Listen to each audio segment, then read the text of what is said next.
I'm Chris Weathrholtz, and I am the Nutrition Farm to School Curriculum Coordinator for Columbus City Schools. I work in the Food Service Production Department at Columbus City Schools. In that department, we are developing many initiatives to support the farm to school movement. One of the main parts of this movement is putting in school gardens. And we have grown from 18 to over 40 school gardens in just this past year. And we're continuing to grow, getting new gardens for this fall. We already have 10 signed up.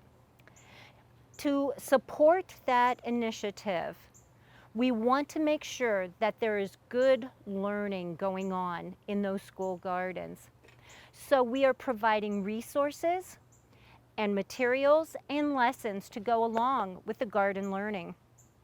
Many of our community partners have joined us to do the read-alouds of the children's books that go with those lessons. And we are so appreciative of the support that they give Columbus City Schools. Today, I am going to be reading a book as well. The title of the book is The First Garden, and it is by Robin Gurley. The White House is the official home of the President of the United States of America. The first president, George Washington, supervised its construction beginning in 1792, but he never lived there.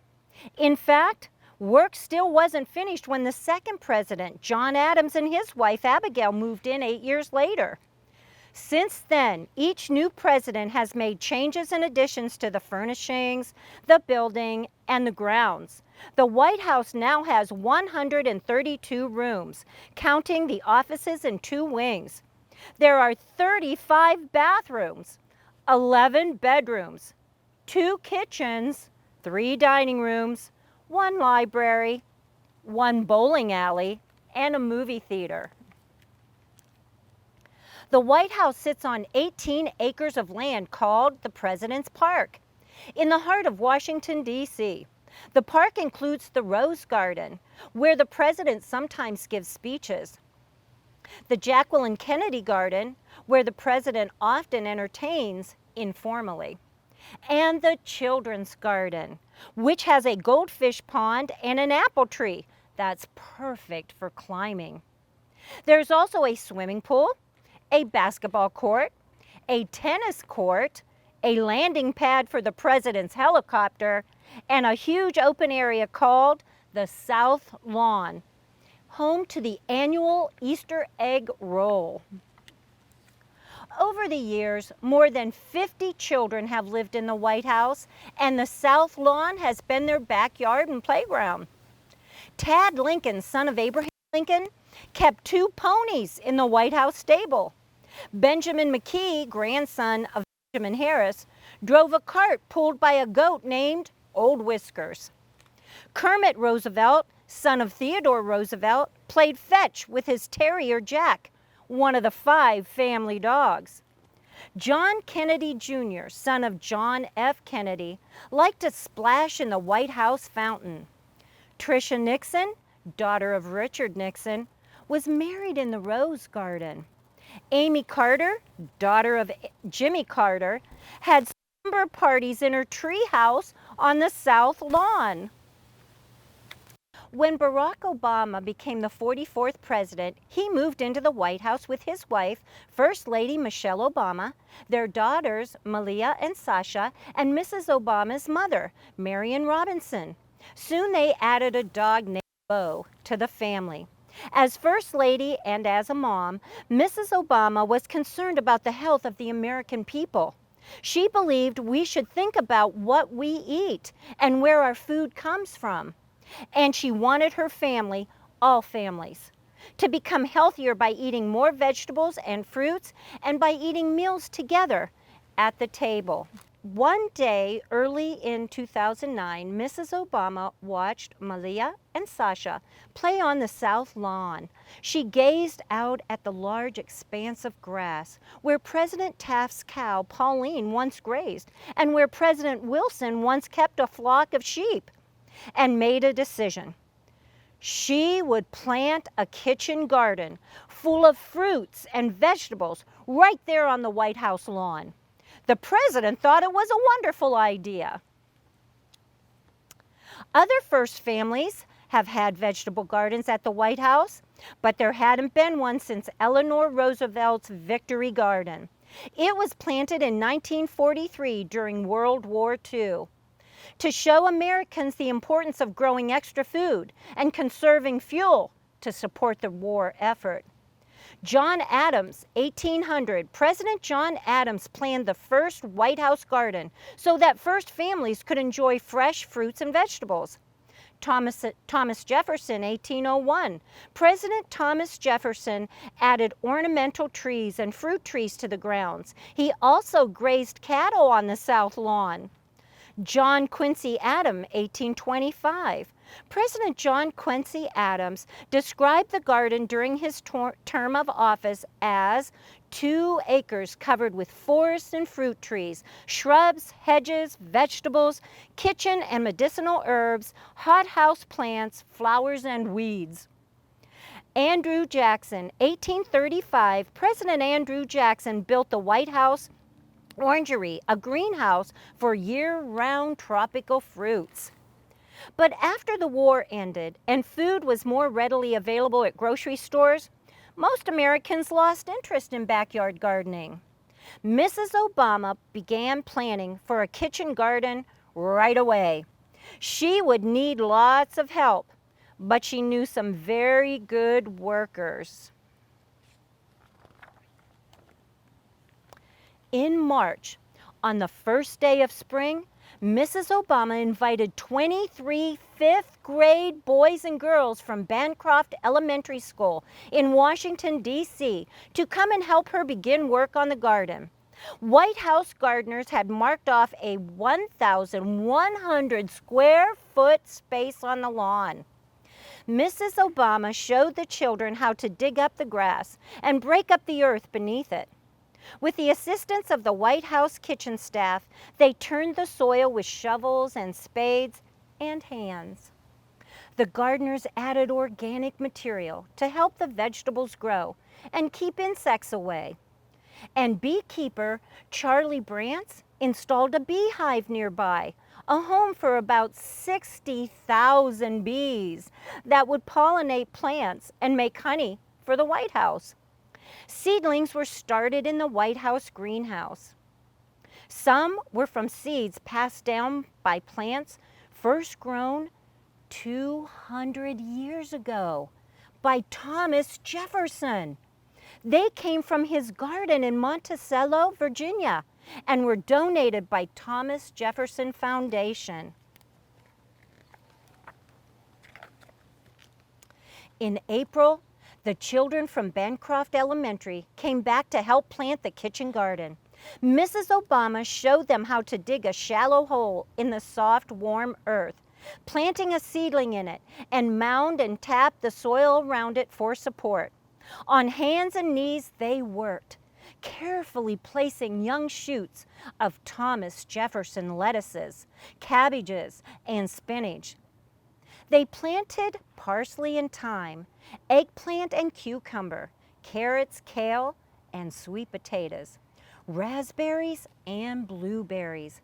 In all, they planted 55 varieties of herbs, fruits, and vegetables. The president said, "No beets." So it was a no-beet garden. When they finished sowing the shoots from the seedlings, the children gave the garden a deep, gentle watering. At the end of their day's work, laid out in neat rows, ready to grow, bursting with promise, was the first garden. In every garden, there is ongoing work and there are problems to deal with. There were weeds. Mrs. Obama said everyone will have to weed, even the president. There are plant-destroying bugs. In the first garden, ladybugs and praying mantises were introduced to control harmful insects and insect populations. And nasturtiums, zinnias, and marigolds, flowers that naturally keep bugs away, were planted. There are animal pests. In the first garden, some of the plants were covered with fine netting to keep birds, squirrels, and rabbits away. In the first garden, there were a few unusual problems to deal with as well. The wind created by the president's helicopter could knock over the beehive, so it had to be fastened securely to its stand and the stand set in concrete. The garden is very popular, and there are many people who want to see it. To protect it from being trampled and sampled, visitors are taken around by guides. Bo had to be kept out of the gardens because dogs like to dig. Mrs. Obama enlisted Christetta Comerford, the White House executive chef, and Bill Yassis, the dessert chef, to begin planning vegetable and fruit dishes for the first family and for guests of the White House. Sam Cass, an assistant chef, was appointed Food Initiative Coordinator to oversee the garden. It took 6 weeks for the first garden to start producing food, ready for harvest. In June, Christetta served a salad course made of ingredients from the garden to 20 important guests of the president. By July, Bill was making desserts with rhubarb and honey. As the garden grew, it could provide vegetable courses and salads for as many as 140 White House guests, or appetizers for as many as 1,000. It helped feed the first family and the staff, and it provided food to Miriam's Kitchen, an organization that prepares and serves free, healthy, homemade meals to homeless men and women in Washington, D.C. To celebrate the success of the kitchen garden, Mrs. Obama planned a harvest party for August. The invitation list included the student gardeners from Bancroft Elementary, and Sam, Christetta, Bill, and Charlie. After being away from the garden for 4 months, the children were surprised at how much everything had grown and how much was ready to be eaten. Mrs. Obama showed them how to cut the leaves at ground level. They picked peas and berries. Then they all trooped into the White House kitchen, where Christetta had them wash the lettuce, pick over the peas to get the good ones, and throw out any tiny rocks that can cling to vegetables fresh from the garden. With Christetta and Sam, they prepared a salad and decorated cupcakes with raspberries and blueberries. Then they all sat down at picnic tables on the south lawn to enjoy their feast. Over the summer, the first garden produced more than 1,000 pounds of food, and the bees produced 134 pounds of honey, roughly 11 gallons. In September, Mrs. Obama hosted a dinner for the spouses of the international leaders. It was a very elegant affair, and each guest was given a one-of-a-kind china tea set and a hand-blown glass container full of White House honey. The first garden was now famous around the world. Winters in Washington, D.C. are usually fairly mild, so gardening can go on year-round. In December, Sam oversaw the installation of a hoop house, a set of metal bars placed over the garden beds and covered with tight-fitting fabric. The sun warms the hoop house during the day, and the fabric traps the heat, so the plants don't freeze overnight. This means the first family and guests of the White House can enjoy fresh spinach, lettuce, carrots, and mustard greens, chard and cabbage until it's time to prepare the soil and plant new seeds in the spring. It doesn't take a south lawn to make a kitchen garden. It takes a windowsill and a pot. a small part of your own backyard, or a plot in a community garden. You can follow the same steps taken by the White House. Prepare the soil, plant your seeds or shoots, keep the weeds and pests out, harvest, save seeds for next year's garden. And whether or not you have a garden, you can make small changes for better nutrition and health. You can eat like the president's family. Buy more local produce. Add more fruits and vegetables to every meal. Eat fewer processed and sugary foods. Eat out less often. Sit down as a family for meals. More than 200 years ago, while building a new nation on the principles of independence and self-reliance, our country's founders planted gardens to bring nourishment to their families and beauty to their surroundings. They understood that the more you garden, the more you grow. The White House kitchen garden makes a glorious return to those early ideals. And who knows, if beets are planted there, the president may even grow to like them. The end. Go get a book and read a book.